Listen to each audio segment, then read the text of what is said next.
Hello, everyone, and welcome back to yet another political episode. So, upon hearing the news, British Prime Minister is now Rishi Sunak, and he, I believe, just took office. We see the news here today. Um,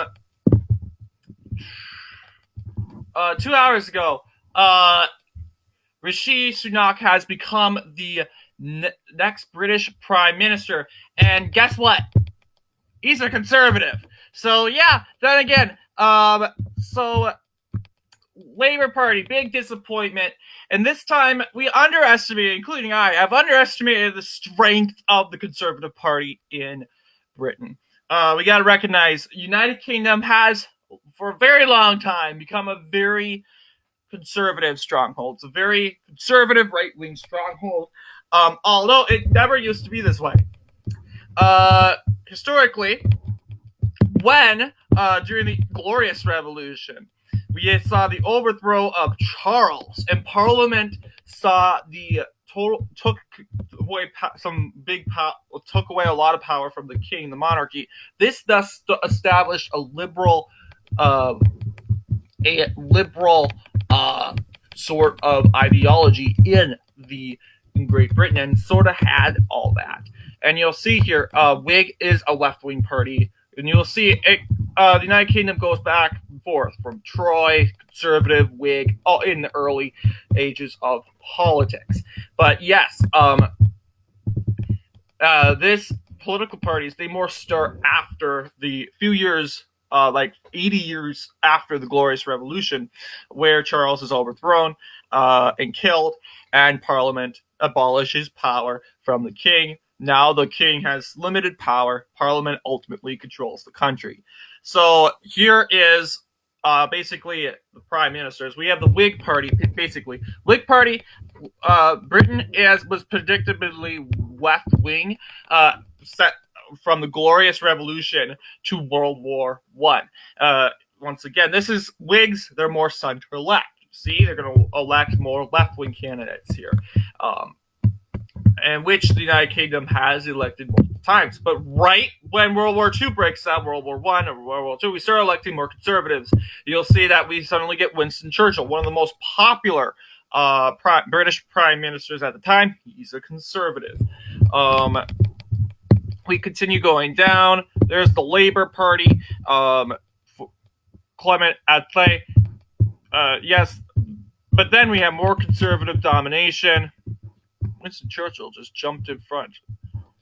From Winston Churchill, from 1940 to 1945, Clement Attlee, he gets in 1945. Oh, then here comes Winston again in 1951. So he gets in there twice, just like old Grover Cleveland. So continuing go down, we see more conservative. Oh, there's Harold Wilson. Oh, Harold Wilson again. But then we get Margaret Thatcher. Margaret Thatcher is very popular, and thanks to the Falklands War. So Thatcher, I need to check out her election. Let's see if I can pull it up. Yes, the United Kingdom general election. So it says here, this is Thatcher. So Thatcher pretty much dominated. Well, actually, when it comes to this, yeah, Thatcher kind of dominated here in the United Kingdom in 1979. So, and then in 1983, she continues. She gets easily reelected again. 1987, I think that's Thatcher. Yes, that's Thatcher. Continues to dominate. So Margaret Thatcher is a very popular woman when it comes to that. So we continue to go down.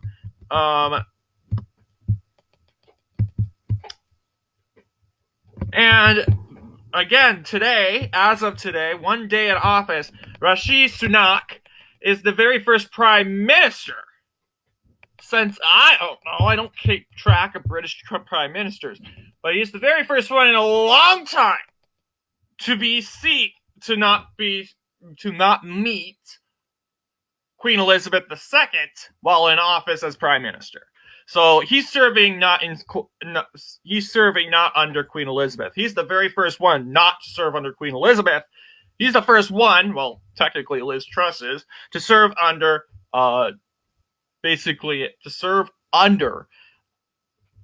Charles III. So, yeah, Liz Truss, she was in office. She got in the 6th of September, left in October, 50 days. And we'd be like, oh, this is it for liberals. It's time for you to take over. Nope. We got to recognize the United Kingdom has elected 5 conservative prime ministers in a row.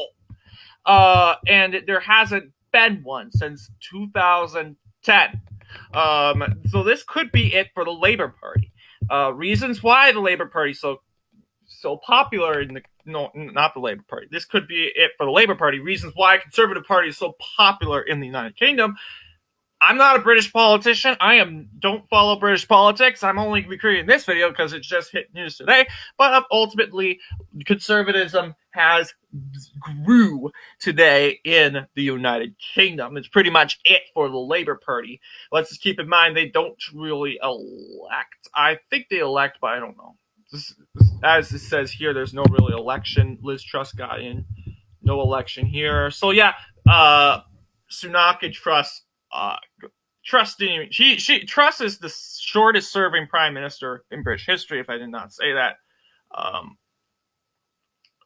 So yeah. So ultimately, I guess I was right about the 365 majority in the British Parliament, or in the House of Commons, I meant. Yeah, Parliament includes the House. So yeah, Parliament and their Senate. So yeah, 365, this current majority, and Liberals 202. And if I'm like, oh, let's have all of them group up together and join the Labour Party. No, that's not going to work. Ultimately, yes, just like the United States, there are some districts in the United Kingdom that are biasedly conservative.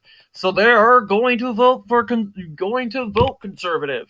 So ultimately, this could be it for the Labour Party, seeing the fact that they basically lost so many elections. Despite Boris Johnson's unpopularity, they couldn't even capitalize on that. They couldn't even ultimately, we need to wait till a next British Prime Minister election. Here, so I'm going to figure out what's the next election. It's not far from here, and ultimately we'll keep following the United Kingdom. I won't do it as much as we're doing the USA, but keep the United Kingdom in mind. It says next United Kingdom general election, and doesn't say the year in front of it. It just says next, and I don't know when next is. It's scheduled to be in January 2025. Ultimately, we will have our election before they do. So yeah, we'll see. So yeah, Sunak is ahead, and then there's Keir Starmer. I believe he isn't set to be the next. He's the Labour Party. So yeah, this is the British election. Well, so yeah, more news today, as we know. Congratulations to Rishi Sunak. He was overwhelmingly preferred to. I think he's the first Indian Prime Minister of the United Kingdom. He was born in the United Kingdom, but he is family from India. Ultimately, he got married here in India. So he's very Indian.